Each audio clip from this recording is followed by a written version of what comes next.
ঢাকা মহানগর উত্তর বিএনপি কর্তৃক আয়োজিত আজকের এই ঈদ পুনর্মিলনী অনুষ্ঠানে আমাদের মাঝে উপস্থিত আমাদের ঢাকা মহানগর উত্তর বিএনপি সংগ্রামী সদস্য সচিব যারা মোস্তফা জামান, সংগঠনের বিভিন্ন পর্যায়ের নেতৃবৃন্দ, সবাইকে আসসালামু আলাইকুম। আমি প্রথমেই তীব্র নিন্দা এবং প্রতিবাদ জানাচ্ছি ইসরায়েলি আগ্রাসী বাহিনী যেভাবে ফিলিস্তিনের গাজায় এবং রাফায় যে হত্যাযজ্ঞ চালিয়েছে, আমরা এর তীব্র নিন্দা জানাচ্ছি। আমরা ইসরায়েলের সকল পণ্য বর্জন করব। আমরা সেই ইসরায়েলি বাহিনীর বিরুদ্ধে আমরা বাংলাদেশের প্রত্যেকটি মানুষ আজকে তীব্র নিন্দা এবং প্রতিবাদ জানাচ্ছি। আমরা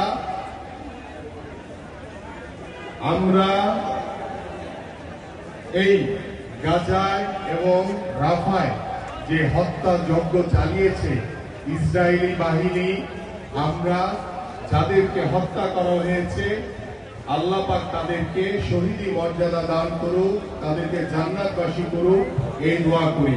এবং আমি যে কথাটি প্রথমেই বলেছি আরেকবার রিপিট করতে চাই, আমরা সকল ইসরায়েলি পণ্য বর্জন করব। সবাই হাত তুলে দেখানো আগে, সবাই হাত তুলে, যে সকল ইসরায়েলি আমরা এই পৃথিবীতে এই ধরনের কোন হত্যাযজ্ঞ মুসলমানদের কখনো আর দেখতে চাই না। আমরা এর তীব্র প্রতিবাদ জানাই। প্রিয় উপস্থিতি, আমি সময় বেশি নিব না, খাবারের সময় হয়ে গেছে। খাবার সামনে রেখে কথা শুনতে খুব বেশি ভালো লাগবে না কারো, বা তারপর দু একটি কথা বলতে চাই। প্রিয় উপস্থিতি, 5ই আগস্টের পরে আপনারা সকলেই দেখেছেন বাংলাদেশ জাতীয়তাবাদী দলের প্রত্যেকটি নেতা কর্মী এদেশের সাধারণ মানুষের পাশে দাঁড়িয়ে, পাশে থেকে আমরা এই সমাজকে সুন্দরভাবে গড়ার জন্য, আমরা একটি সমৃদ্ধশালী বাংলাদেশ গড়ার জন্য, একটি মানবিক বাংলাদেশ গড়ার জন্য আমরা কাজ করে চলেছি।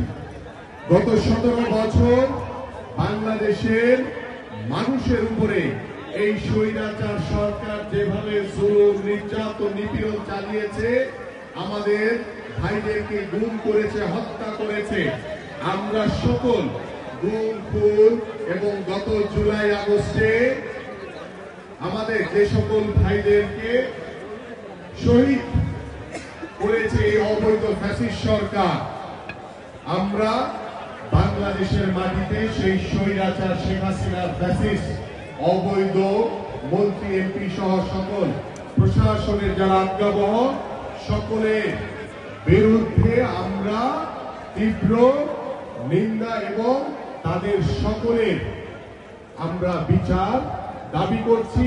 এবং আমরা বাংলাদেশের মাটিতে এই স্বৈরাচার শেখ হাসিনা সহ এই ফ্যাসিস্টদের যারা আজ্ঞাবহ ছিল, সকলের বিচার ইনশাআল্লাহ বাংলাদেশের মাটিতে হবে।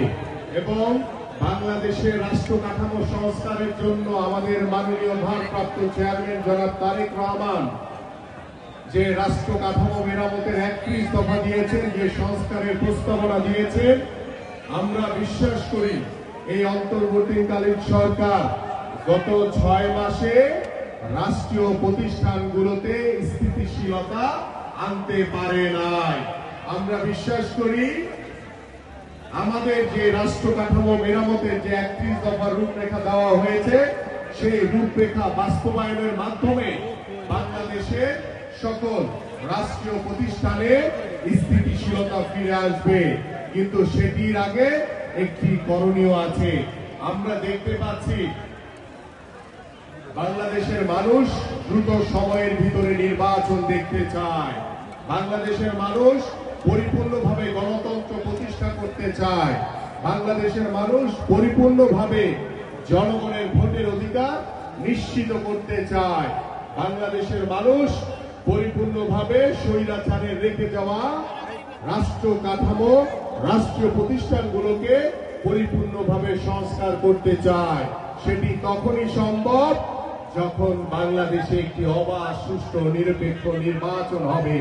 আপনি বাংলাদেশের জনগণের যে বহুল প্রত্যাশিতভাবে বাংলাদেশে গণতন্ত্র